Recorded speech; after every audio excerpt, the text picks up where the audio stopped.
Aleluia. Abra sua Bíblia comigo. No livro de 1 Samuel. Aleluia.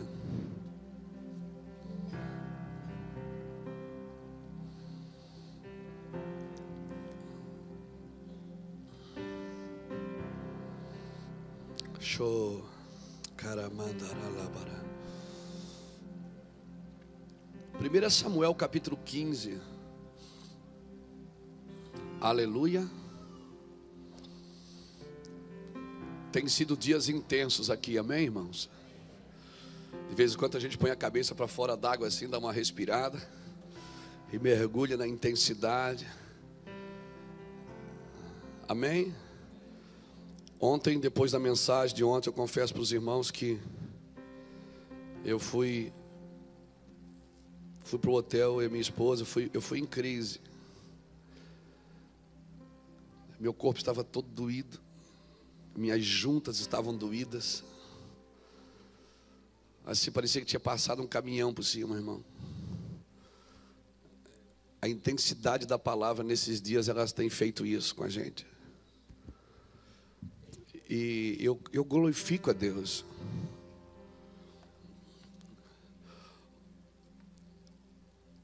Eu glorifico a Deus porque o Senhor tem alinhado a sua igreja. E a nossa oração, a nossa intercessão, a nossa adoração, ela chegou até um lugar. Só que daqui por diante tem algumas coisas que Deus vai intensificar em nós. Há uma época de derrubar urso e leão. Quando Davi derrubou urso e leão, ele matou. Quando ele derrubou o gigante, ele matou. Mas para que caia Saul, Davi morreu. Deus está transicionando algumas coisas nessa geração, amém, irmãos? Deus está levantando uma geração e não está menosprezando a que passou. A Bíblia diz que uma geração contará as maravilhas para outra geração, amém? Mas nós precisamos nos posicionar em Deus, entender o que Deus quer de nós, para poder dar uma resposta concreta e correta. E eu louvo a Deus porque eu sinto que a palavra de Deus, ela está pegando a gente por dentro. Amém? Eu tenho estado em algumas conferências que as pessoas não querem mais animação, elas não querem mais exibição, elas querem Deus. Eu sinto assim que as pessoas, elas estão com fome da sua presença. Por muito tempo a gente fez muitas coisas para atrair jovens, para atrair os adolescentes. A gente criou muitas coisas na igreja. E não fizemos isso por maldade. Fizemos isso porque a gente queria que as pessoas viessem ao culto. Mas nós estamos num tempo hoje, irmãos, que não importa mais. Nós vamos pregar o Evangelho. O Evangelho está sendo pregado e as pessoas estão sendo atraídas pela palavra de Deus. Nós estamos vivendo exatamente nos tempos de João Batista, nos tempos de Elias. E a Bíblia é concreta, ela diz, olha, nos últimos dias eu levantarei o profeta Elias. E ele converterá o coração dos pais aos filhos e dos filhos aos pais. Amém? A unção que estava sobre Elias, a unção de Elias era diferente da unção de Eliseu, porque Eliseu levou a unção para a sepultura. Tanto é que caiu um cara na sepultura dele e reviveu. A unção não é para o céu, a unção é para a terra. Por isso que quando Elias subiu, a capa caiu. A capa é para a terra, não é para o céu. Então, amém? Então faça tudo que você puder agora. O negócio é agora, amém, irmãos? Então vamos lá. Ontem nós falamos das nossas responsabilidades. Hoje eu quero pregar sobre graça. Porque às vezes a gente diz, a gente tem que fazer isso, tem que fazer aquilo, que a gente acaba criando cerimônias religiosas para que a gente consagre, a gente faz isso, a gente faz. Tem alguma coisa que você pode fazer para Deus te amar mais? Então também não tem nada que você possa fazer para Ele te amar menos.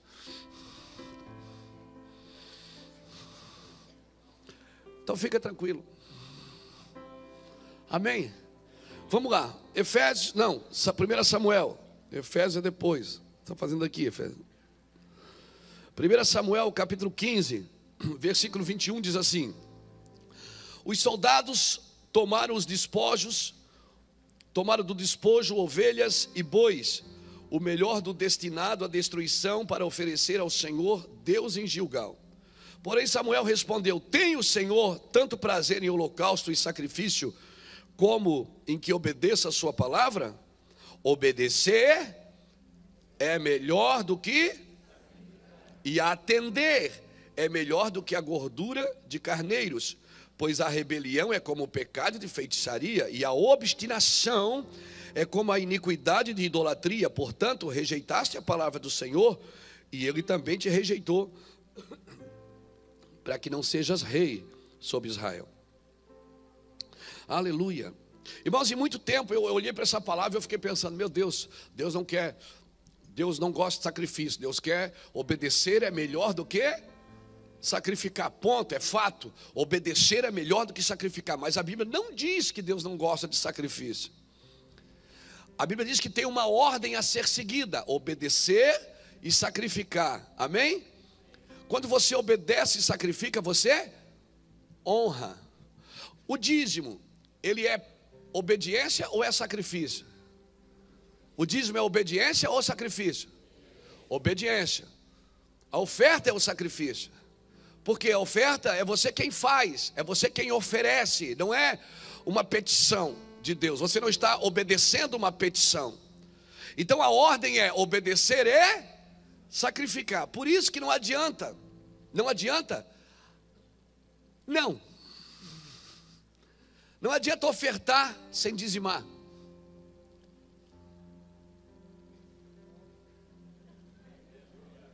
Eu provo biblicamente para você, não vai dar tempo aqui, mas eu falo isso para você. Existe uma ordem, as coisas de Deus são ordenadas. Então quer dizer que eu oferto e não recebo? Você tem que andar na ordem: obedecer, sacrificar e honrar. Amém? Porque Deus não recebe sacrifício de desobediente.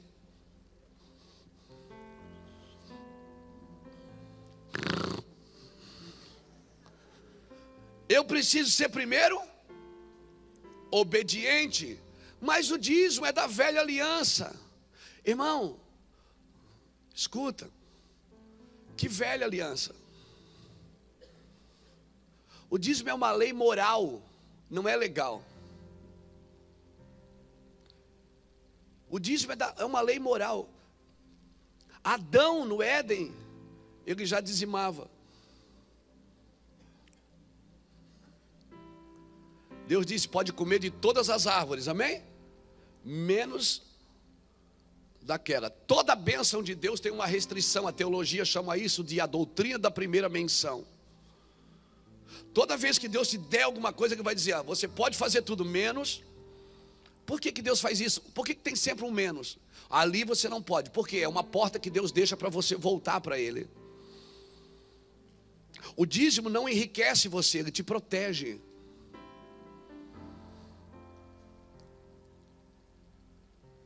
O dízimo é para proteger você, não é para te enriquecer.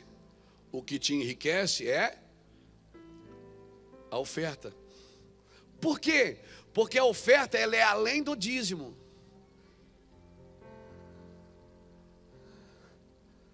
E a minha justiça, ela tem que sobressair a justiça dos fariseus, querido. A oferta não é Deus que está me pedindo, é eu que estou dando, eu quero. Então, quando eu estou dando, eu estou indo além daquilo, eu estou indo além da obediência, eu estou sacrificando. Deus falou para Saul, através de Samuel: o Espírito do Senhor se apoderará de ti e serás transformado num outro homem. E quando isso acontecer, faz o que está na tua mão para fazer, porque agora o Senhor é contigo. 1 Samuel capítulo 10. Aí no versículo seguinte, Samuel diz assim: mas quando chegares a Gilgal, me espera 7 dias, porque eu certamente descerei e sacrificarei contigo. Saul espera 7 dias, Samuel não aparece. O que é que acontece? Ele vai lá e sacrifica. Quando Samuel chega, ele diz: o que você fez? Ele disse: você estava demorando, eu sacrifiquei. Veja bem, o Espírito do Senhor já estava sobre ele. Ele foi transformado num outro homem. Deus disse: agora podes fazer o que está na tua mão para fazer, porque o Senhor é contigo. Mas pela desobediência, o Senhor disse, Samuel disse para ele assim: se tu tiveres obedecido, hoje o Senhor tinha confirmado o teu reino. O homem foi cheio do Espírito, transformado num outro homem, foi coroado rei de Israel, mas porque desobedeceu, o seu ministério durou só 7 dias. Não, mas ele reinou por vários anos. Reinou por vários anos, mas com a presença de Deus só 7 dias.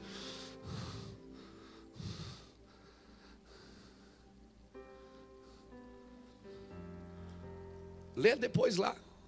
Não me responda teologicamente, leia a Bíblia. O Senhor disse: descerás e me esperarás 7 dias, porque eu vou descer e sacrificar contigo. Ele viu que Samuel não vinha para manter o ministério de pé, ele mesmo sacrificou. Irmãos, escute. No ministério sempre tem os reis e os sacerdotes, amém? Deus nos chamou para ser reis e sacerdotes. Fala de governo e de serviço. Todo ministério tem os reis e tem os sacerdotes. Quem é que dava os bois? Quando a Bíblia diz assim, Salomão matava 1000 bois ao Senhor. Era Salomão que matava? Não, ele dava os bois. Quem matava era o sacerdote. Eu conheço a história de um homem que tinha um membro na igreja dele, que ele falou assim para esse membro, esse cara era pobre, ele falou assim para ele: olha, nessa igreja aqui Deus me levantou como sacerdote, e todo sacerdote tem um rei. Aí aquele irmão levantou e disse: eu quero ser o rei, pastor, eu vou abençoar a sua vida. Irmão, Deus, eu sou pastor há 15 anos na mesma igreja. Deus não me chamou para ganhar dinheiro, Deus me chamou para ganhar almas. Mas comigo tem muitos reis que me dão os bois para que eu sacrifique. Tem mais 6 ou 7 pessoas lá na igreja que Deus enriqueceu essas pessoas assim assustadoramente. Pessoas que começaram comigo no ministério foram os primeiros empresários. Que eu dizia para eles assim: se vocês fizerem isso.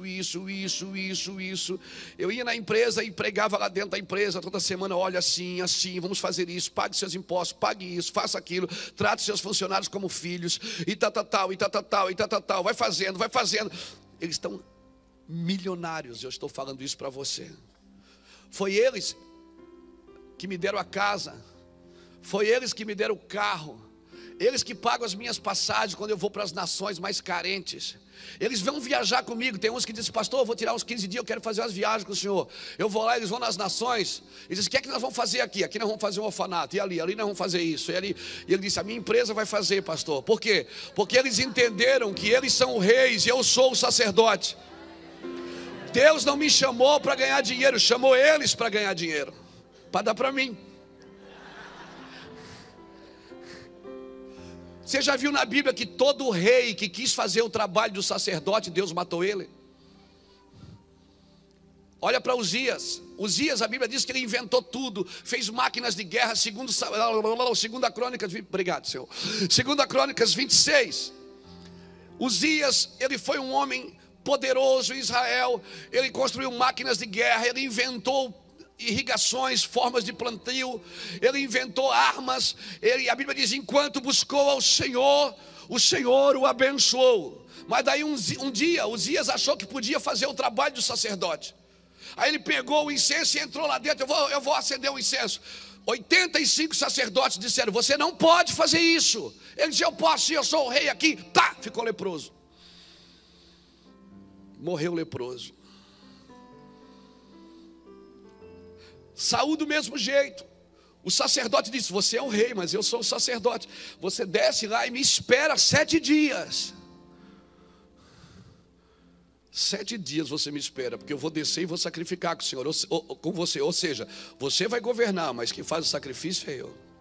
Teve um dos prefeitos da nossa cidade que, quando ganhou para prefeito, eu fui conversar com ele. Entrei na sala dele e disse: olha, prefeito, nós não viemos aqui pedir nada para o senhor, eu só vim dizer uma coisa para o senhor. que o senhor é rei aqui nessa cidade. Foi Deus que levantou o senhor, mas eu sou o sacerdote. Então, quando o senhor precisar de conselho, não chama nenhum bruxo, não chama nenhum feiticeiro, chama um sacerdote que conhece o coração de Deus. Chama alguém que vai falar coisas concretas para você. Ele me olhou assim e disse: não, pastor. E por 4 anos, na gestação dele, nós ficamos ministrando com ele toda semana. Quando você entende isso, que você é rei, que você está inserido num projeto, porque Deus não te dá riqueza para você ter, Ele dá para você fazer. Então eu não posso ter pode se estiver fazendo. Deus está disposto a te dar tudo que você estiver disposto a devolver para Ele. Não tem limites para Deus te abençoar se você estiver disposto a devolver. Então quando Saul sacrificou, ele disse: não, mas eu sacrifiquei para o Senhor, e essa já era outra ocasião. Depois Deus deu mais uma segunda chance para ele. Vai lá, destrói os amalequitas, destrói tudo, acaba com tudo, queima tudo. Saul, como ele já tinha sacrificado uma vez, ele trouxe o rei, fazer uma moral, trouxe o rei como prisioneiro, e trouxe os melhores do gado, os melhores. Samuel chega e diz: que barulho é esse de animal aí? Ele disse: não, eu trouxe para sacrificar o Senhor. Eu disse: cabeção, você não é o cara do sacrifício. O cara do sacrifício sou eu, você é o cara da obediência.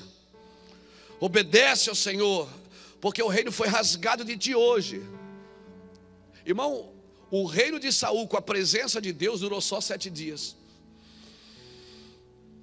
Depois Saul continuou governando, mas Deus já não era mais com ele. Deus já tinha pensado em Davi, Deus já tinha levantado Davi. Então tem muita gente, irmão, governando fora dos padrões de Deus. A minha pergunta aqui nessa igreja, Quero Viver, é: quem quer ser rei nessa igreja?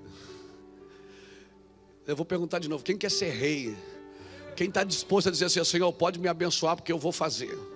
Irmãos, lá na nossa igreja nós reformamos o banheiro agora. É uma empresa que diz: pastor, deixa que eu vou reformar os banheiros. A outra me chamou e disse: pastor, deixa que eu vou reformar o berçário.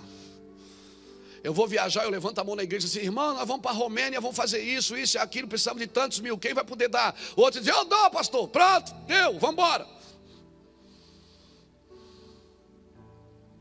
Os nossos pastores lá em Itajaí, pastor Juscelio, que já esteve aqui, pastor Fernando, não, pastor Jackson não esteve aqui ainda, pastor Jackson, meu irmão, pastor Ulisses. Esse homem, um deles, era pobre de marré. Um dia, numa ministração, faz uns 14 anos, eu estava numa ministração e de repente eu olhei para ele e disse assim: Jason, o nome dele: Jason, Deus está me mostrando, filho, que do teu ramo você vai ser o maior da região de Itajaí, do Vale de Itajaí, e vai ser um dos maiores de Santa Catarina. Ele fazia esquadrias de alumínio, vidros temperados. Tinha uma serra atrás da casa da mãe dele, um ranchinho, sem nenhuma perspectiva. Mas ele recebeu uma palavra. Eu disse assim: Jason, e quando Deus te abençoar, não esqueça por que Ele está fazendo isso. No outro dia, um ladrão entrou lá na loja dele, roubou tudo.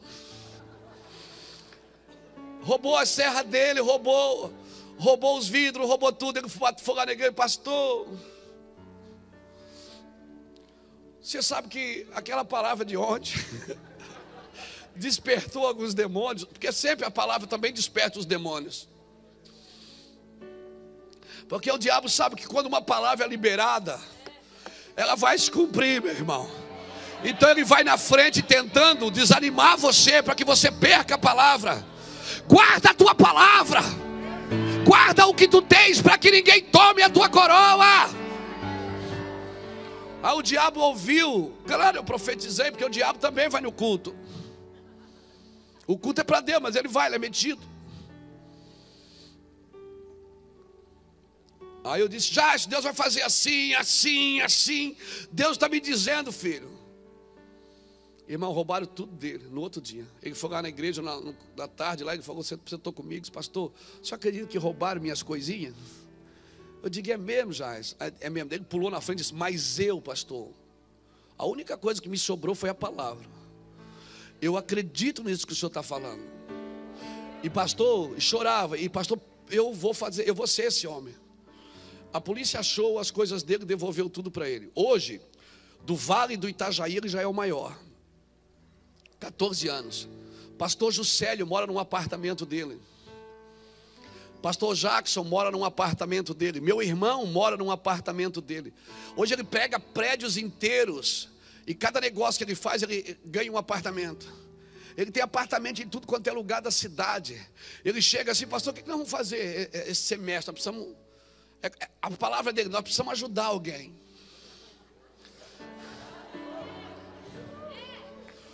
Todo mês ele dá uma primícia para um pastor do ministério. Todo mês ele faz um rodízio. Esse mês para aquele, esse mês para aquele, esse mês para aquele, esse mês. Ele vai fazendo um rodízio. É assustador. Na nossa casa, eu ganhei uma casa, eu precisei fazer uma reforma nela. Tudo que foi de vidro ele botou.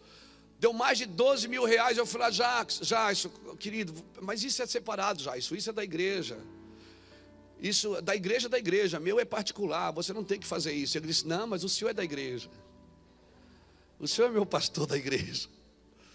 Nós somos todos da igreja. E não cobra, irmão, eu fico assustado. É assustador, esse menino está prosperando. Eu estou falando de um homem que era pobre há 14 anos atrás, que tinha um rancho atrás da casa da mãe dele com uma serra. É assustador. E eu digo para eles, eu sou sacerdócio aqui, mas vocês são reis. Deus está dando para você, não faça o meu trabalho, deixa que o meu eu faço. Eu não vou fazer o seu. Deus não me chamou para ganhar dinheiro, eu não posso fazer isso. Não é o meu trabalho. Tem gente que Deus chamou para as duas coisas, para rei e para sacerdote. Tem gente que é só sacerdote. Tem gente, o meu governo é sobre nações, não é sobre coisas. Tem gente que vai comigo para as nações, irmãos, empresários, eles vão comigo. Diz, pastor Luiz, agora tudo gente da igreja que Deus enriqueceu, que Deus prosperou, que entendeu o que é obedecer, sacrificar e honrar. Quando a Bíblia diz, honra o Senhor com a tua fazenda, honra, não está pedindo para você dar, está pedindo para você honrar. Em Provérbios capítulo 3, versículo 10, 9 e 10 eu acho que é. Honra ao Senhor com a tua fazenda e com as primícias de toda a sua renda. Então se encherão os teus celeiros e transbordarão de vinho os teus lagares. Louvado seja Deus. Vem cá um pouquinho você. Pega aquele copo ali debaixo do pastor Adalberto ali. Aqui, traz ele aqui para mim. O que é que a Bíblia diz? Fica assim. A Bíblia diz o quê? Honra o Senhor com a tua fazenda e com as primícias de toda a tua renda. Está falando de duas coisas. Está falando de dízimo e ofertas. Honra o Senhor com a fazenda e com as primícias da renda. Então encherão os celeiros e transbordarão os lagares. Se eu faço uma coisa só, estica aqui, meu filho, aqui. Não, pode, estica esse copo aqui. Estica o copo. Se eu faço uma coisa só, faz o quê? Enche o celeiro. Quando enche o celeiro, quem é que é abençoado? Eu sou abençoado. Mas se eu faço as duas, transborda o lagar. Quando transborda, tudo que está perto de mim é abençoado. Então, bênção de Deus. Obrigado, irmão. Bênção de Deus não se trata de eu ser abençoado. Deus me abençoa para que tudo que está perto de mim seja abençoado. Perto de mim não pode ter gente com fome. Perto de mim não pode ter miséria. Perto de mim não pode ter gente apavorada por falta de dinheiro. Por quê? Porque eu não transbordei. Não, eu tenho que transbordar. Não é só encher o celeiro, é transbordar o lagar, irmão. Recalcada, sacudida aí, tem que ser transbordante. Então, por favor, não existem limites. Nós vamos ofertar aqui nessa manhã, amém? E vamos dizimar também. Pega a sua oferta. Você já viu que o dinheiro fala com a gente? Quando você põe a mão no bolso assim, a nota maior diz: eu não. Não, não me dê, por favor. Você vai precisar de mim amanhã. O dinheiro é a única coisa que Deus chama de Senhor. Ele diz: ninguém pode servir a dois senhores, a Deus e a riqueza. Por que Deus chama o dinheiro de Senhor? Porque o dinheiro, ele exerce um senhorio sobre as pessoas.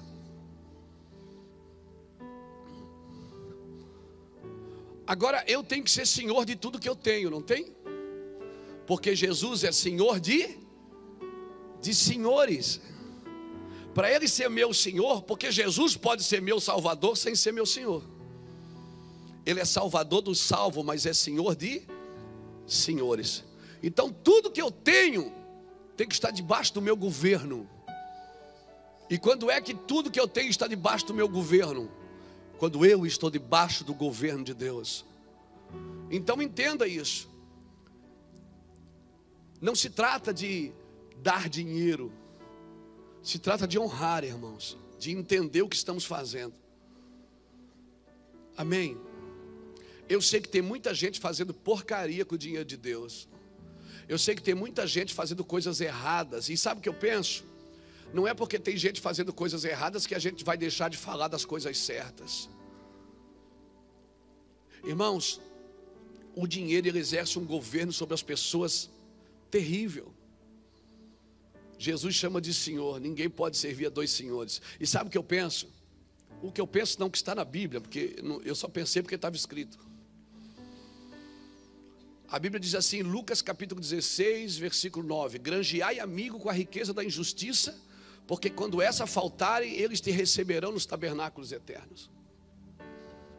E aí no versículo seguinte diz: quem é fiel no pouco, também será fiel no muito.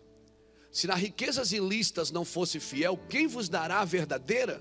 Se no alheio não fosse fiel, quem vos dará o que é vosso? Sabe o que eu achava? Na minha pequenez, eu achava que se eu fosse um homem espiritual, eu ia ser um homem materialmente bem sucedido. E é totalmente ao contrário. Quando eu sou fiel nas coisas ilícitas, é que Deus me confia as verdadeiras. Quando eu sou fiel no alheio, Deus me dá o que é meu mesmo. Se eu não sou fiel nem em coisas materiais, você acha que Deus vai me confiar coisas celestiais, irmão?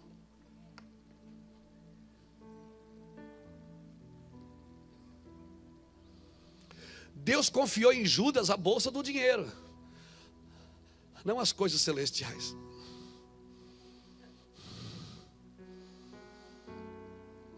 Quando você não é fiel nas coisas materiais que Deus deu para você administrar,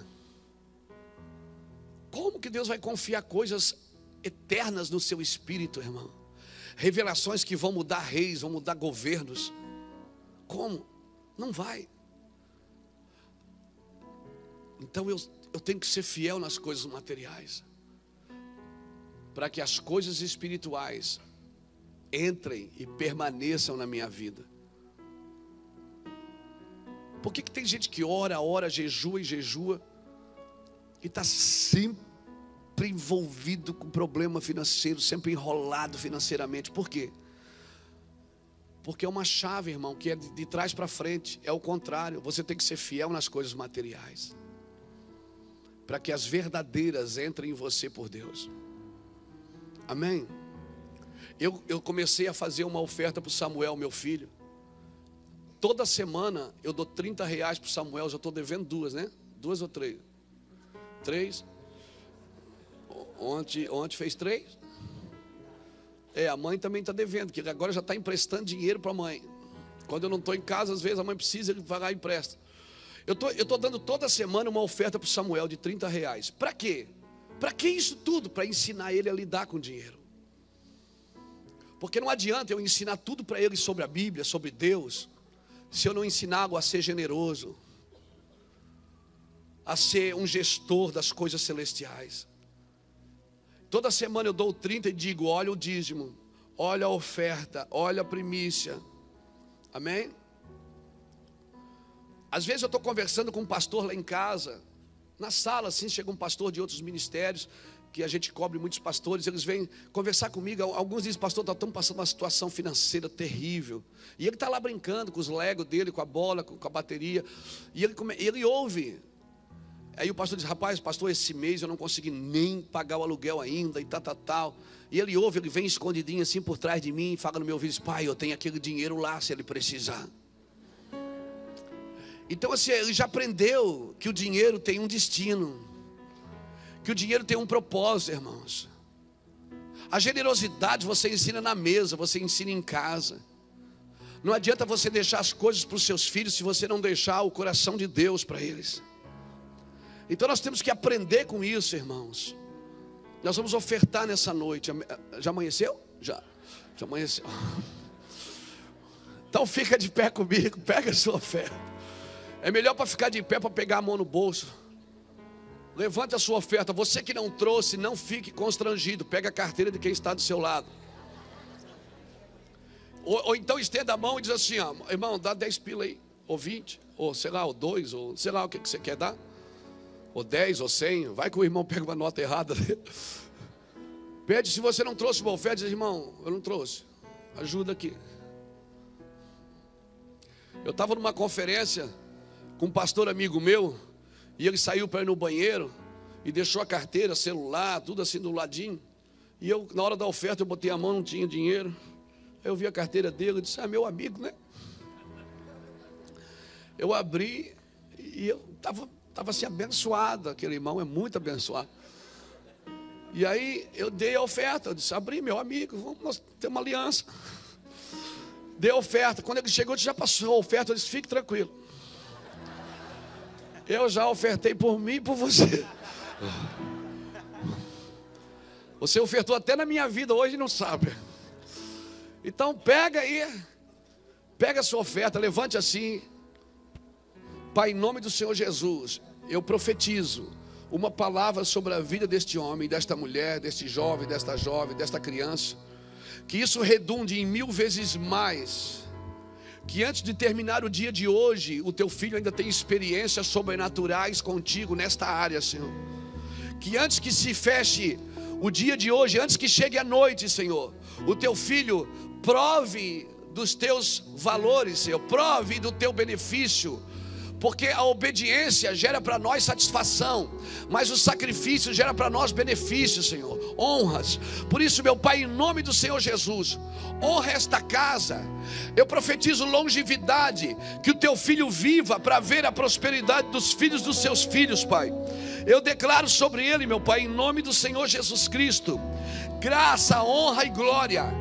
Eu profetizo que ele vai viver muito para ver a prosperidade correr como um rio na sua fazenda, na sua casa, no seu poderoso ministério, Pai, em nome de Jesus, amém?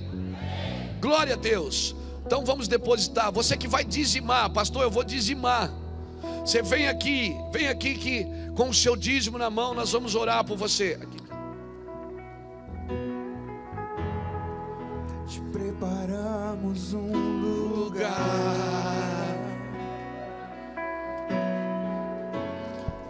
para que venhas reinar. Te preparamos um lugar para que possas desfrutar. Para que possas desfrutar. Te preparamos, Senhor. Te preparamos um lugar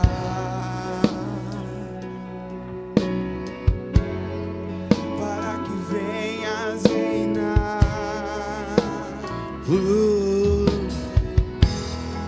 Te preparamos um lugar. Glória ao teu nome, Senhor. Para que possas reinar.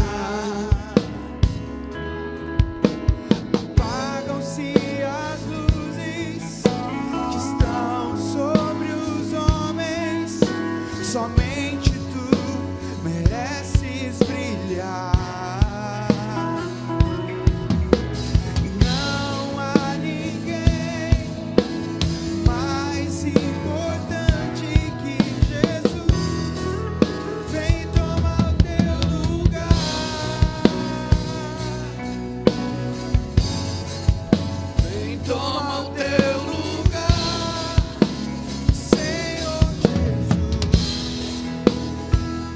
Irmãos, eu passei batido na apresentação e nós temos o irmão Osmar. Ele tem um trabalho sobrenatural. Só quem já acompanhou o trabalho do irmão Osmar sabe o quanto que é importante. Quantas crianças hoje você cuida, Osmar? 160 crianças. No futsal, fazem uma oração antes, aí depois eles treinam e o Osmar semeia a palavra sobre a vida deles. E hoje de manhã o Osmar alugou uma van para trazer os pequenininhos, e uns já foram para a salinha, outros estão no meio do povo, mas eu gostaria que você aplaudisse a Jesus pela vida dele. Aleluia, glória a Deus.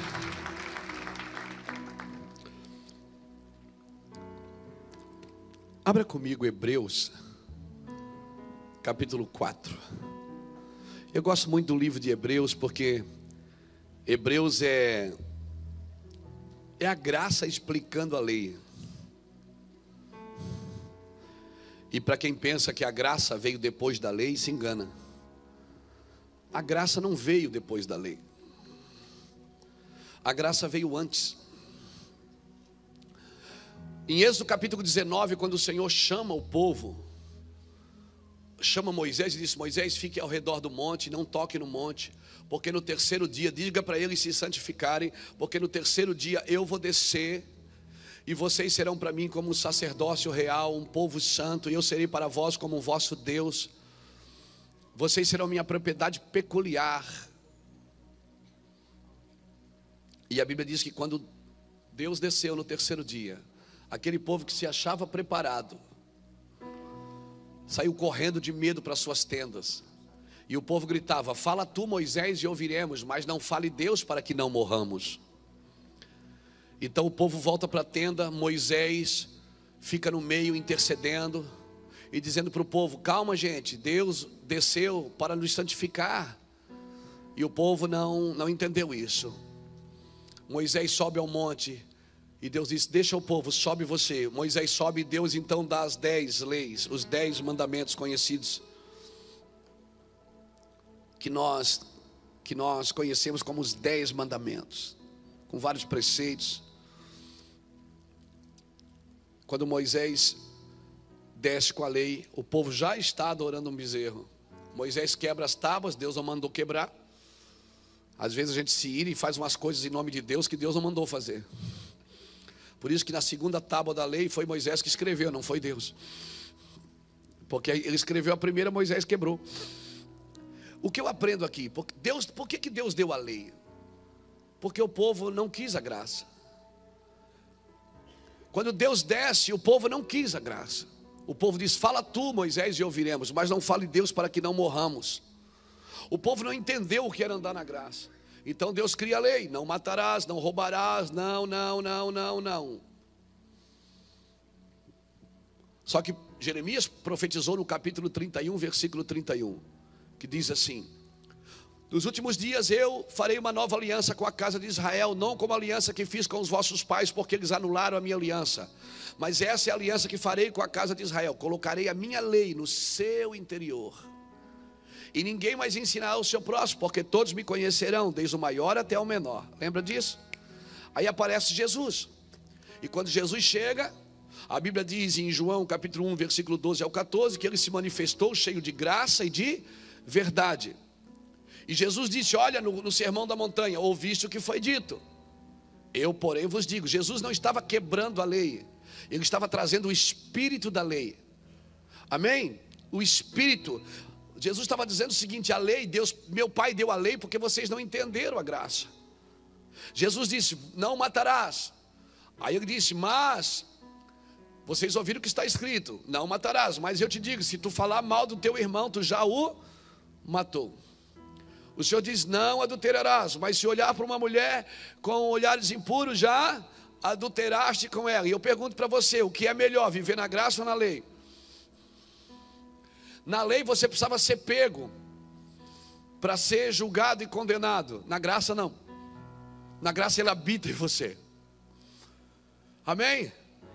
Na lei, se você precisava ser pego em adultério para ser condenado. Na graça não. Quando você olha para uma mulher que não é a sua, você olha, e olha, tira os olhos e olha de novo, e tira os olhos e olha de novo. Aí o Espírito Santo aqui dentro diz: ah, cabeção! Aí você diz: checa lá, manda lá na basura, anda lá na baixeira. Você já quer consertar na hora, mano. Por quê? Porque é Deus em nós, é Emmanuel, é Jeová conosco, Ele conosco, aleluia.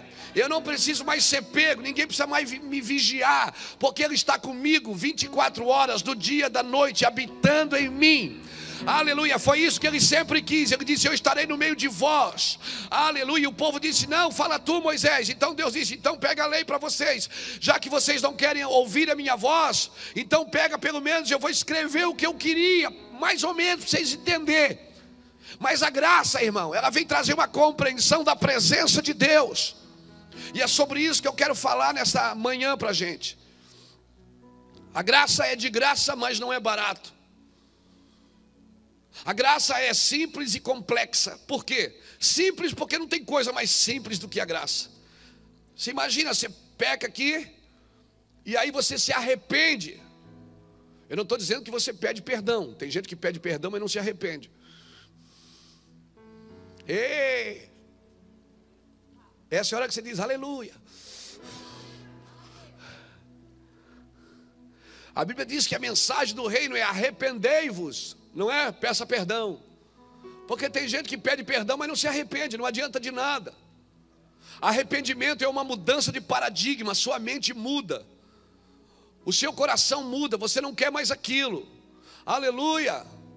Arrependimento não é argumento. Essa era a diferença de Saul e Davi. Saul argumentava, Saul dizia: eu trouxe as ovelhas e o boi para sacrificar para o Senhor.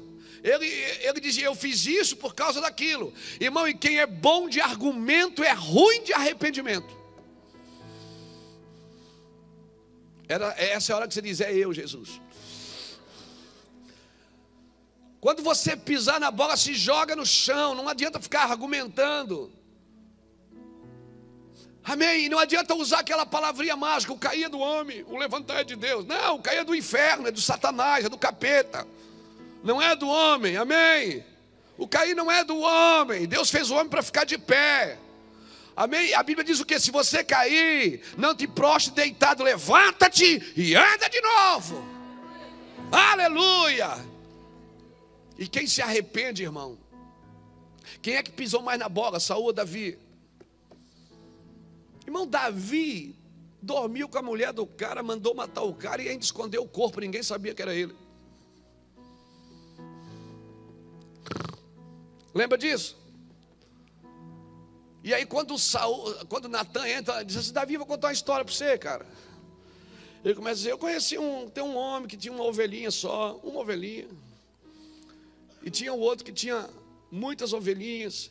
E aí chegou um viajante, aquele que tinha muitas ovelhinhas, disse: eu não vou matar nenhuma ovelhinha minha não. Pegou a ovelhinha do outro e matou. Davi pulou do trono e disse: tem que morrer, desgraçado. E tem que devolver 4 vezes mais.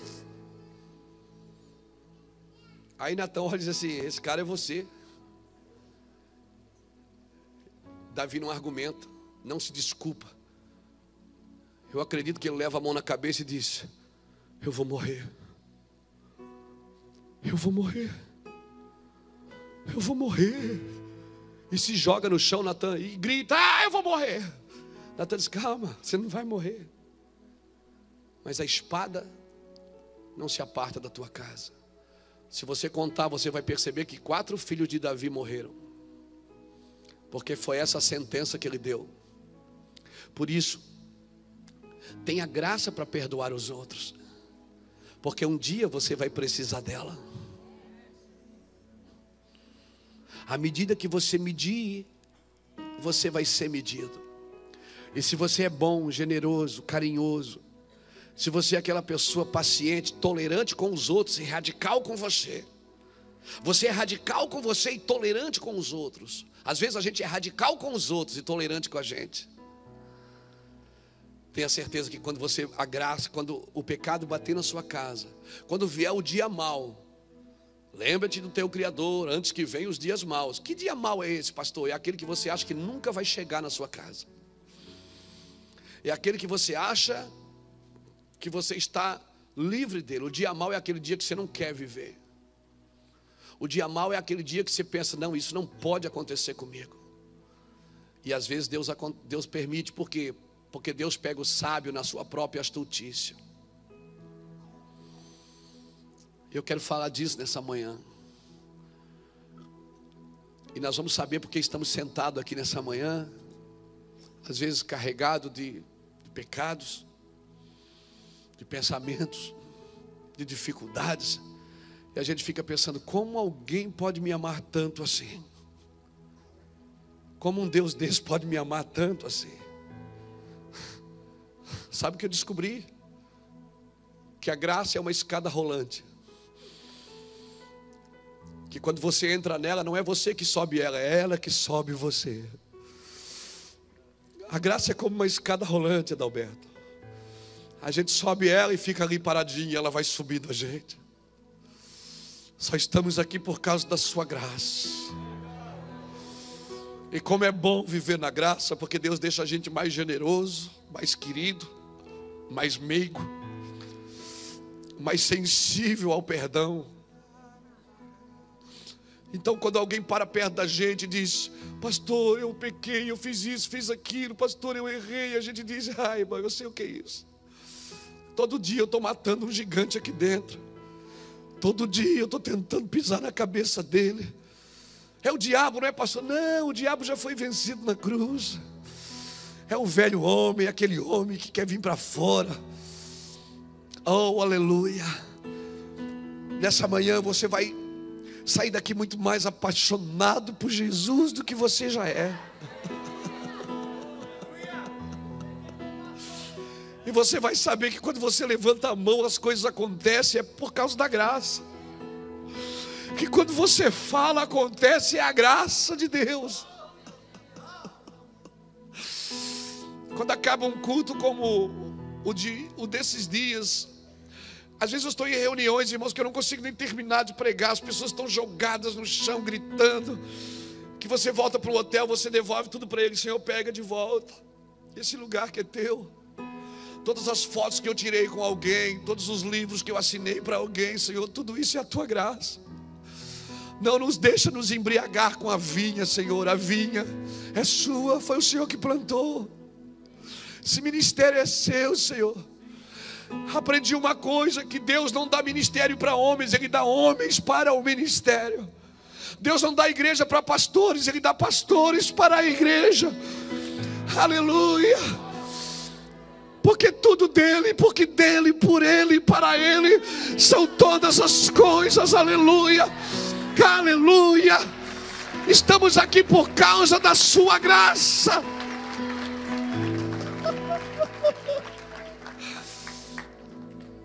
Então vamos ver até onde a gente suporta. Abra comigo Hebreus capítulo 4. Espírito da verdade.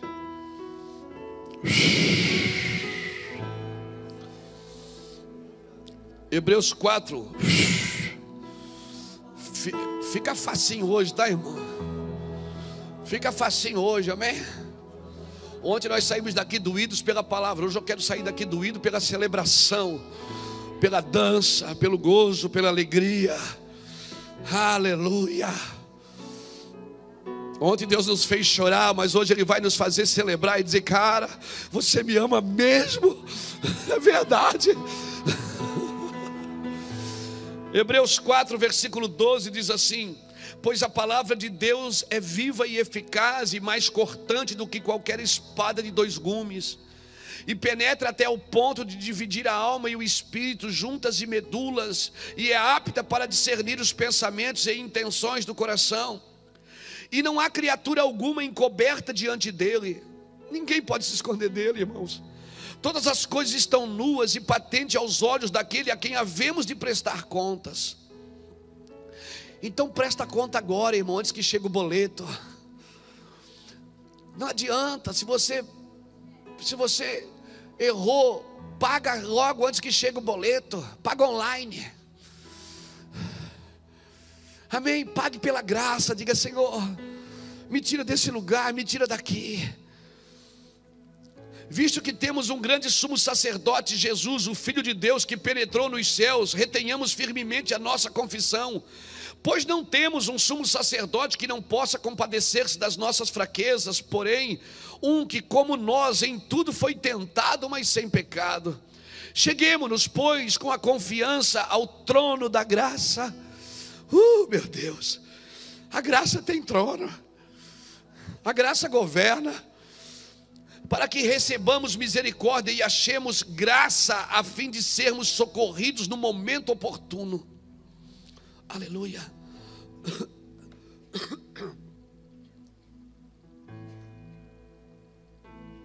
Me dá de presente a sua atenção. Fica aqui comigo. Mas se você precisar pular, cantar, dançar, plantar bananeira, subir numa coluna dessa, fica à vontade. Se você, a hora, porque eu sei qual é isso. Quando a palavra cai no nosso espírito e a gente entende, irmão. Quando eu entendi o favor de Deus, eu chorei por dias. Porque até quando eu aceitei Jesus, eu queria fazer alguma coisa. Até para ser batizado com o Espírito Santo. Alguém me disse: você já é batizado? Eu estava na igreja já alguns dias, algumas semanas, e disse: você já é batizado, Luiz? Eu digo: não. É claro, você não ora, tem que orar. Eu digo: não, mas eu estou orando. Não, mas tem que orar, falar com o Espírito Santo. A gente quer formas. E eu ficava lá com o Espírito Santo. Uma semana depois, a mesma pessoa disse: e daí, Luiz, já foi batizado? Eu digo: não. Claro, você não vai no monte, você tem que ir no monte. E eu fui para o monte. Os pernilongos quase me carregavam para o inferno, irmão, era tanto pernilongo. E eu estava lá no monte, checa lá, não, tentando falar em língua. Oh Deus, eu quero falar em língua, Deus. Que não dá, Senhor, não dá, eu quero falar, mas parece que é da carne. Claro que é da carne. Tenta falar sem a carne para você ver. E a mesma pessoa, uma semana depois, disse: daí, Luiz, já foi? Eu digo: não, é claro, você não jejua. Tem que jejuar. E aí, eu jejuava, irmão, passei fome. E jejuo até hoje, mas hoje dentro de um entendimento. Jejuava, e o irmão chegou e disse: Luiz, você já foi? Eu digo: não. Tem alguma coisa errada com você. E aí você fica pensando: cara, eu não sou merecedor. Mas ele não vem porque você merece, ele vem porque você precisa. Ele disse: você nem sabe orar como convém, mas sou eu que ajudo nas tuas fraquezas. É Ele que intercede por nós, porque segundo a vontade de Deus é que Ele ora por nós. E eu estava então um dia ali tentando dizer: Deus, eu não sirvo para nada. Ele disse: eu sei. Deus, eu sou um zero à esquerda. Ele disse: eu também sei. Tudo que eu queria era falar em línguas. E ele disse: por que você não fala? Por que você acha que tem que me merecer para que eu venha? Por que você acha que eu venho porque você é bom? Você fez tudo a cartilha religiosa para que eu venha? Ele disse: Luiz, eu não venho porque você merece, eu venho porque você precisa. Sem mim nada podeis fazer. Então eu estava um dia lá e de repente eu fechei os olhos, olhei para dentro de mim e disse: Che calaba chorianda lalabará. Robia clamanto rolobia chorianda lalabará. E ele foi falando, irmãos. E nunca mais eu deixei ninguém dizer para mim o que eu tenho que fazer para que ele venha. A única coisa que eu preciso fazer é me esvaziar de mim mesmo.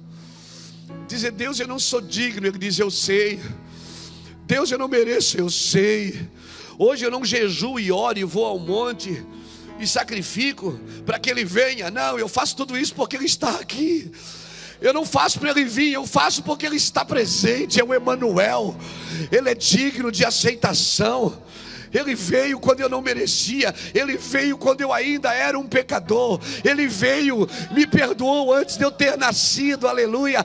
Eu ainda era informe no ventre da minha mãe. E a Bíblia diz que no seu livro Ele escreveu sobre mim, sem que nenhum dos meus dias existisse. Ah, meu Deus! Ele me amou primeiro.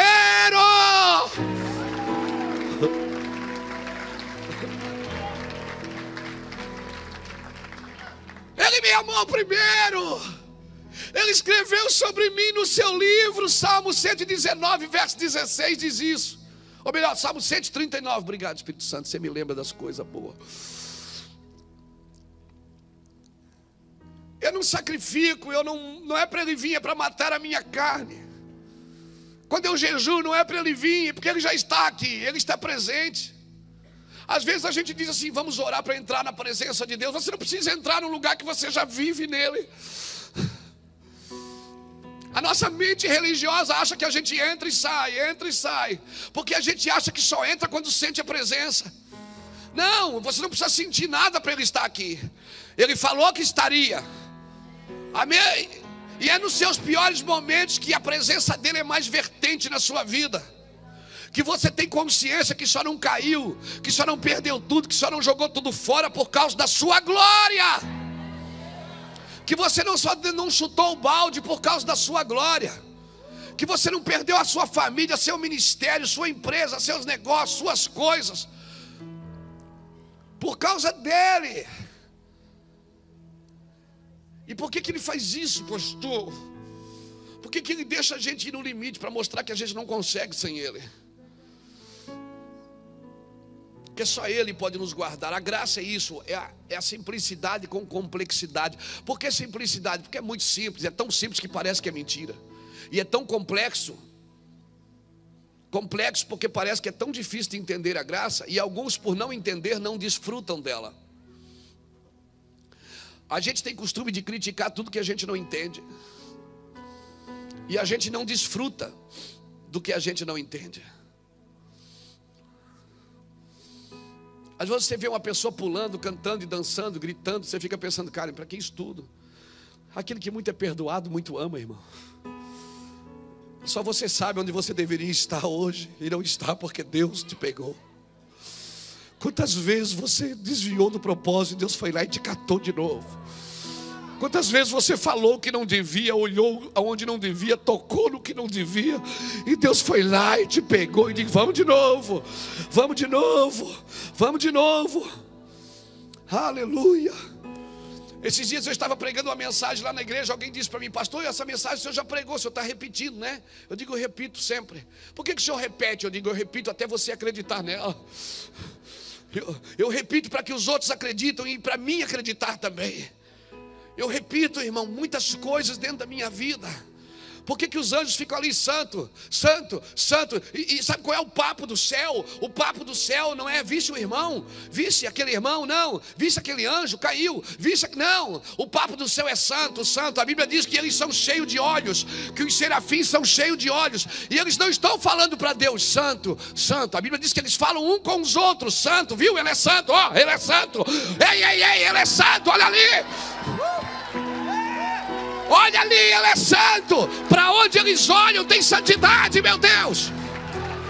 Para onde eles olham tem santidade. Oh! A conversa do céu é santo. Enquanto a igreja não atrair o céu, ela vai ter conversa dos outros. Sentamos um do lado do outro para falar de alguém. Mas se nós atraímos o céu, pronto, ninguém mais olha para ninguém. A gente diz, santo, olha, viu a santidade, está sentindo, olha, a santidade está aqui. O papo do céu é santo, santo. Um olha para o outro e diz, ó, é santo.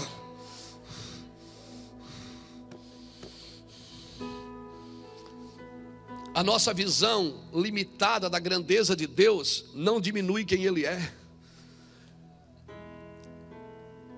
Só diminui e reduz a ação dele na nossa vida. Eu não posso ter uma visão limitada de Deus. Por quê?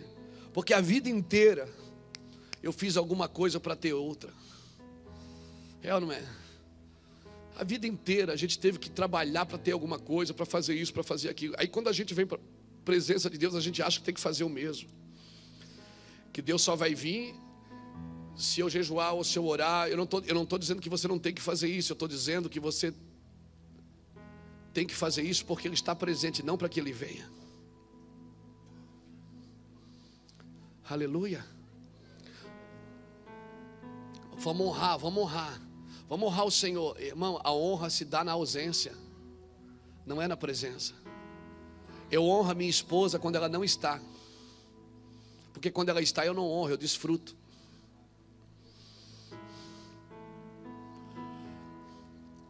Quando a gente não sente a presença, que a gente tem que honrá-lo.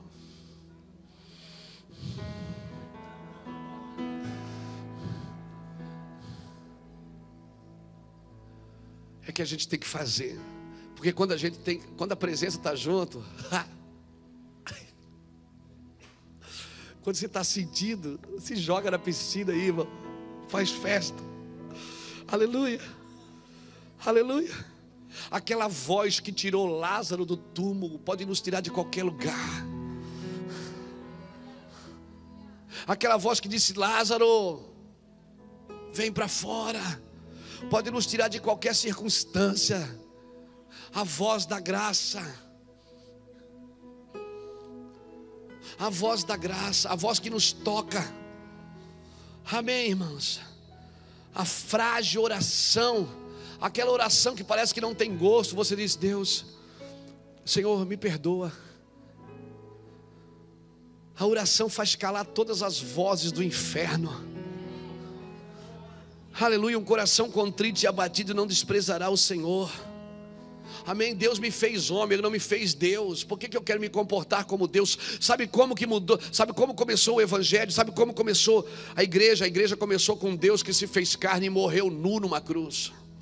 Jesus morreu nu. Aquele paninho ao redor assim dos seus órgãos genitais, quem colocou foi Michelangelo,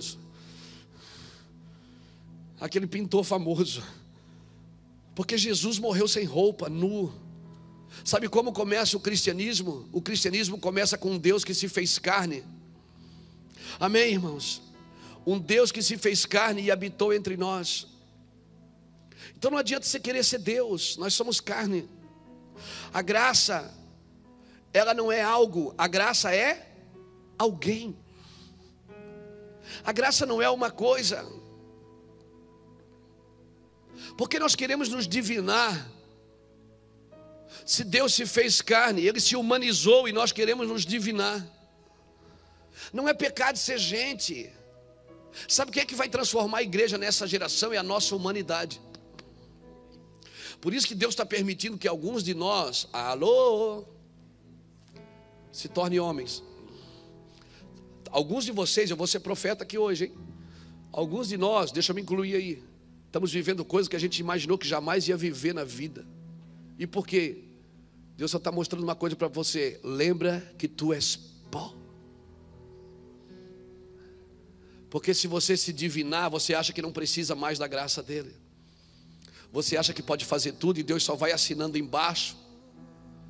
Deus te deu uma procuração em branco para você fazer o que quer. Não, Deus não faz isso.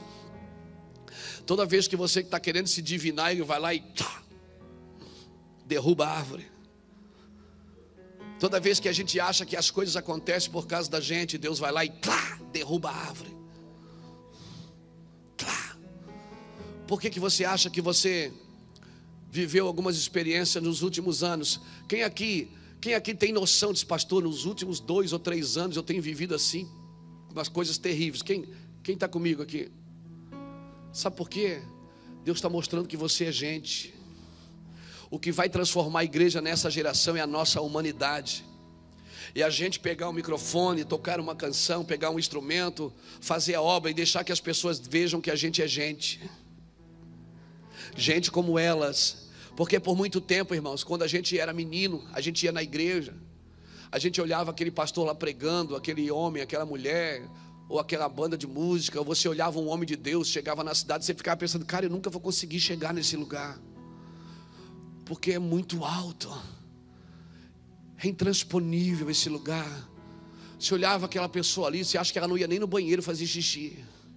Você pensa: cara, esse cara não solta gases, esse cara não tem problema. Você acha que ele era tão divino que ele não tinha nenhum problema com a humanidade. Tinha pessoas que a gente até queria tocar nelas. É ou não é? Quem já viveu essa experiência? Eu vivi, irmão. Eu fui em conferências de homens, eu não vou dar o nome deles aqui, que eu dizia: meu Deus, eu nunca vou conseguir chegar nisso. Que quando o cara passava no corredor, a gente caía na unção. Oh.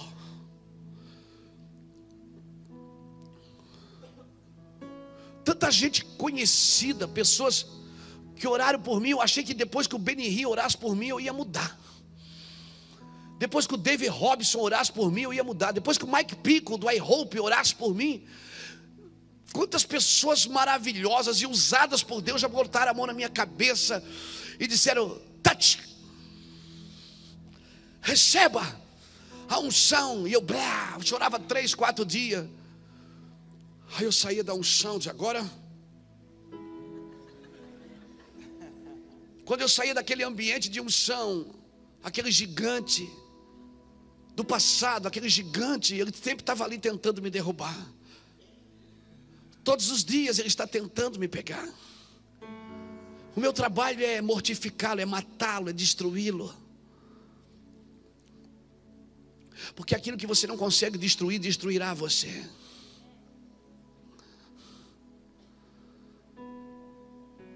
Então, irmão, não importa quem seja, vai botar a mão na sua cabeça, vai orar, vai transferir, e tudo é transferível.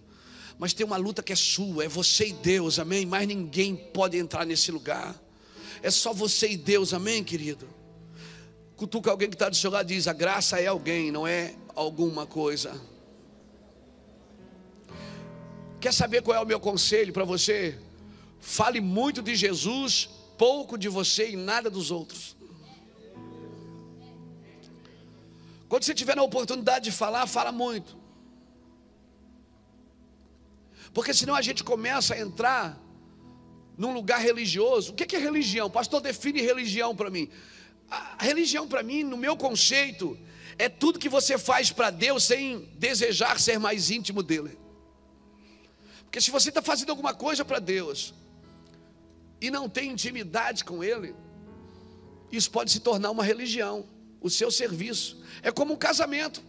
As pessoas podem morar junto e não ter intimidade. É a intimidade que mantém o relacionamento, irmãos. Amém? É a intimidade, não é o serviço. Os dois podem morar juntos numa casa, o marido ser um homem perfeito, trabalhador, provedor, e a mulher ser uma mulher que a casa está sempre limpa, sempre arrumada, tudo certinho, mas se não tem intimidade, não gera fruto. A intimidade ainda é o aferidor de medida. Graça é fruto do seu amor. Graça não é uma coisa, é uma pessoa. Quando a Bíblia diz: se aproxime do trono da graça, você não está se aproximando em uma substância, você está se aproximando a uma pessoa. Porque graça é Jesus, amém, querido? Graça é aquilo que Ele é. Está debaixo da graça, está debaixo de Jesus, está no trono da graça, está no trono de Cristo. Graça é graça e pronto. Não tente explicá-la. Quando você tenta explicar, você cria uma religião. Graça é maravilhosa demais, alta demais, larga demais, comprida demais, profunda demais. Graça não é prêmio, não é recompensa, não é um brinde que você recebeu porque fez a coisa certa. Não é uma mercadoria, não é um troco. Graça não é um pensamento positivo. Graça não é uma agradável mentira que algum pregador falou para mim. Graça é graça e pronto. Acabou. Me explica a graça. É graça. Tá, mas por quê? Sei lá. Quando Jesus curou aquele cego, mas você não era cego? Era. Então como é que você explica? Eu não sei. Eu sei que eu era cego e agora eu vejo. Mas explique, sei lá. Eu sei, eu posso explicar que eu era para ter morrido já e não morri. Que eu já era para ter destruído a minha casa e não destruí. Que eu já era para ter perecido e não pereci. Que eu já era para ter ido e não fui. É isso que eu sei dizer sobre graça. Ah, meu Deus, só a maravilhosa graça pode colocar Raabe, pode colocar Tamar, Batseba na genealogia de Jesus. O puro Jesus. O puro Jesus tem Batseba na sua genealogia, tem Raabe e tem Tamar. Só a graça chama um adúltero de um homem segundo o meu coração. Meu Deus, só a maravilhosa graça deu sabedoria a Salomão. E ele pega essa sabedoria, destrói tudo, e depois Deus vai lá e traz ele de volta. Cutuca alguém e diz assim: você já viveu dessa graça? Só a graça gera Salomão, que nasce de um adultério e torna ele um rei. Isso é graça. Como é que você explica isso? Como é que você explica hoje você está sentado aqui com uma Bíblia na mão? Como é que você explica? Você merece estar aqui? Você merece falar o nome dele? Você merece viver tudo que você está vivendo? Olha aqui para mim. Relaxa. Relaxa. Isso é graça. Não tente fazer nada para ter mais o amor dele. Eu quero mais amor.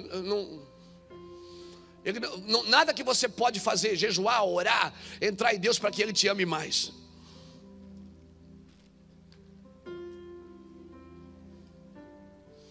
Se não tem nada que você possa fazer para que Ele te ame mais, não tem nada que você possa fazer para que Ele te ame menos. Isso é graça. Não carregue culpa. Olha aqui para mim. Jogue a culpa hoje no altar. Alô? Toda vez que você vai fazer alguma coisa para Deus, ou vai se colocar numa posição de dignidade, o diabo diz: você não pode.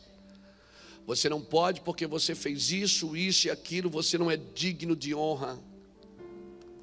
Quando começou o teatro, eu disse assim para o pastor Adalberto: estão pregando a minha mensagem, eu não vou deixar não. Não tente ser Deus na vida das pessoas.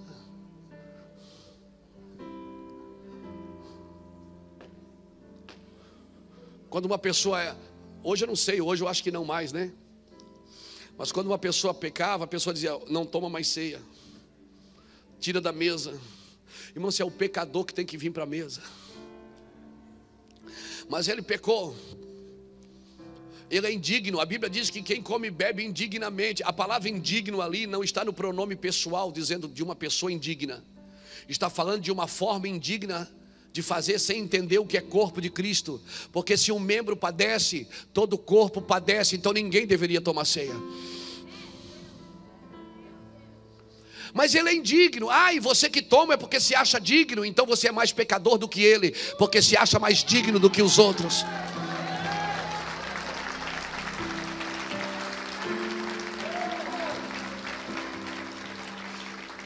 Mas ele não pode mais estar na mesa do Senhor, na santa ceia. Quem come do pão e bebe do vinho permanece em mim. Deixa ele permanecer. Mas ele pecou. Deixa ele permanecer. Jesus não expulsou Judas da mesa. Foi Judas que saiu com o pão na boca. Se você olhar o livro de João, a Bíblia diz que Judas não tomou o cálice da nova aliança. Diz que Judas saiu no meio da ceia. Jesus não expulsou, só olhou para ele e disse: faz o que tu tens que fazer, amigo. Ele molha o pão no prato e sai com o pão na boca. Jesus não expulsa ninguém da mesa. E Judas só não teve perdão, porque quando ele se arrependeu, ele estava com as moedas, ele caiu em si e viu que tinha feito uma besteira. Foi lá e devolveu as moedas, jogou as moedas. O problema de Judas é que ele se arrependeu e correu para a religião. Se ele tivesse corrido para a cruz. Quando você se arrepende e corre para a religião te dá uma corda para você se enforcar. Mas quando você corre para a cruz, o Pai diz: Pai, perdoa, porque eles não sabem o que fazem.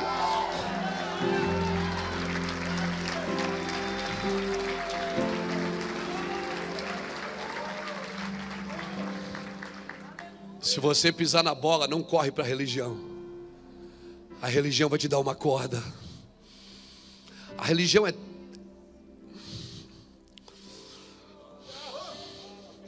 A religião é tão sem vergonha que foi ela que deu aquelas 30 moedas para Judas entregar a Jesus. E quando Judas devolve, elas não colocaram de volta no cofre. Disseram, não, essa moeda não pode voltar para o cofre, que é preço de sangue. Sangue que eles compraram.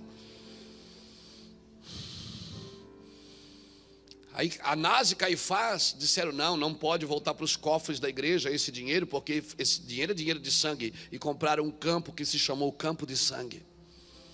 A religião é hipócrita. É hipócrita. Deus não é religioso, Deus não é evangélico, Deus não é católico, Deus é santo. Deus não está nem aí para a sua religião. Jesus não veio começar uma igreja. Jesus veio nos apresentar o Pai. Jesus não veio começar uma religião, diz, vou abrir um ministério. Não, Ele disse, olha aqui o Pai, quem vê a mim, vê meu Pai. Israel já tinha religião, mas não conhecia o Pai. O Pai está aqui nessa manhã, irmão. Não é um Deus religioso, é um Pai. É um Pai. O meu Abba, o meu Abba, o meu Abba, o meu papaizinho. Há o Espírito clamando dentro de mim, Abba, Abba, Abba, Abba, nos perdoe, Abba. Para onde iremos nós, se só tu tens a palavra, Abba? Nenhuma religião vai colocar culpa sobre mim, porque a Bíblia diz que ele riscou. Olha aqui para mim, ele riscou o escrito de dívida. Sabe o que é isso? Sabe qual é a diferença de riscar e rasgar?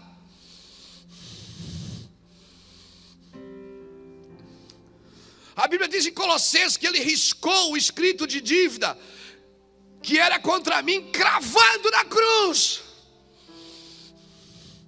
Havia uma dívida que todos os dias, como esse teatro que apareceu aqui, cara, vocês foram muito pontuais hoje.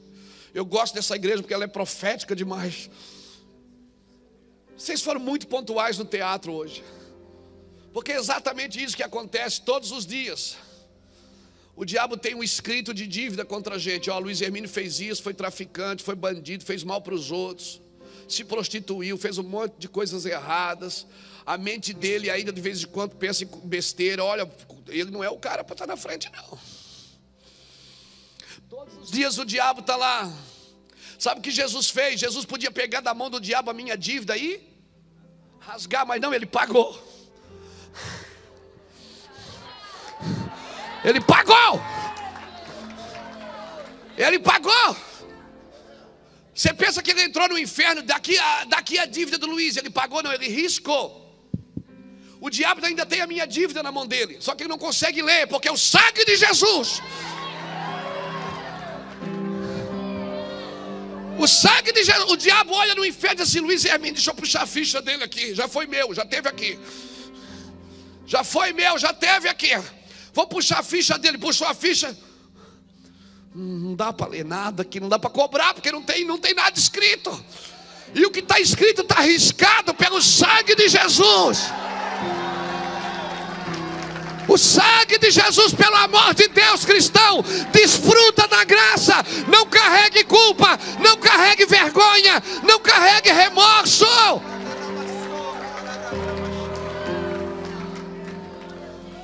Todos os dias quando eu subo no altar, o diabo diz, você não é digno. Eu faço.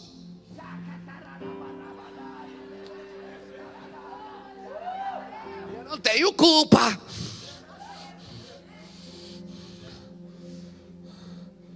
Por favor, crente, desfrute da graça. Isso não depende de você. Só a graça pode colocar um ladrão no paraíso. Só a graça pode olhar para o lado e dizer assim, ainda hoje. Não precisa fazer nada, onde é que eu assino? Não, meu filho, tá, descansa. Mas Senhor, o Senhor conheceu a minha vida? Não, descansa. Ainda hoje, tinha 2 ladrões. Um ladrão ficou Se tu és o filho de Deus, tira a gente daqui, desce da cruz. E o outro: cala a boca aí, rapaz. Nós merecemos estar aqui. Ele não. Jesus nem respondeu o outro. O outro falava: tu não é o Cristo, desce. Jesus não. E o outro disse: cala a boca, rapaz. Aí ele fala com Jesus: Senhor, mestre, lembra-te de mim quando entrares no teu reino. Que reino pode ter um homem que está pendurado numa cruz?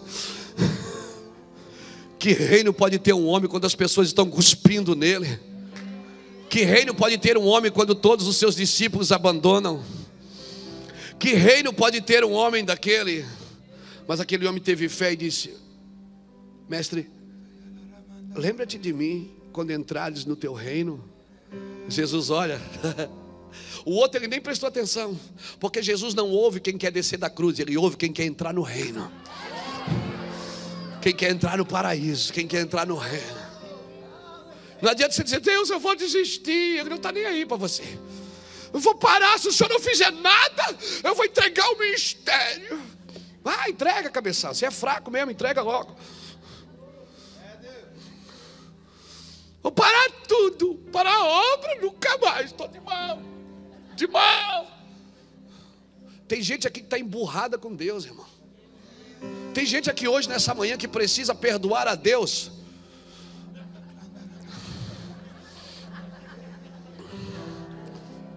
É você mesmo. Sai do seu lugar e dobra o seu joelho ali, e diga: Senhor, sou eu.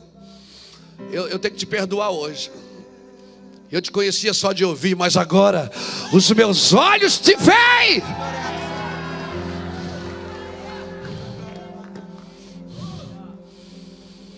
Só a graça poderia ir atrás de Pedro, o mentiroso.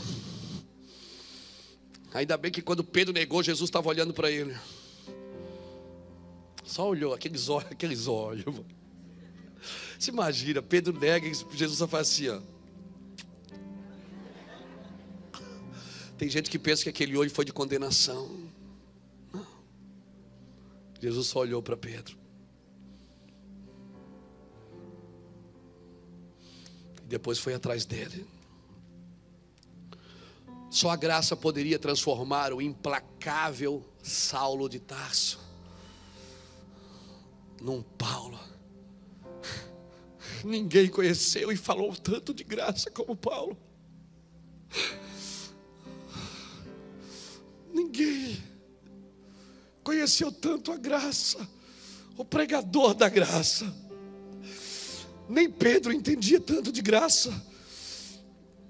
É por isso que Deus se levantou e disse: eu vou mostrar, ele vai sofrer por mim, eu vou mostrar, eu vou revelar coisas profundas. E o próprio Paulo disse: de um homem como esse você não tem que se gloriar, de um homem como eu, mas eu conheço um que foi ao terceiro céu, que viu coisas inefáveis, que não é digno de ser falada em público. E na hora um mensageiro de Satanás foi enviado para tentar roubar as revelações que eu carrego. E eu tenho orado ao Senhor por 3 vezes, eu orei. E disse: Senhor, afasta de mim. Mas Ele disse: a minha graça te basta. O meu poder se aperfeiçoa na tua fraqueza. Por favor, quando tu estás fraco é que tu estás forte. Porque quando tu estás fraco,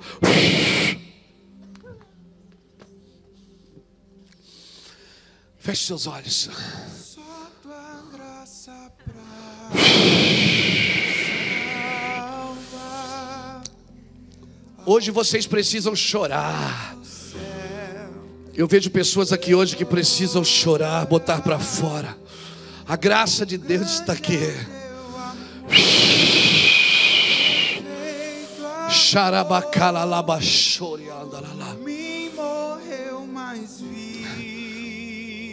Deus trouxe você aqui hoje para conhecer a graça do Senhor. E Deus me diz que você já era para ter morrido, já era para ter sido destruído. A tua casa já era para ter desmoronado, mas Deus guarda por causa da graça, filho. Não é seu mérito, é meu. Aleluia, eu te amei primeiro. Você nunca vai vencer a Deus. Alguém levante a mão e diga: eu estou entendendo isso.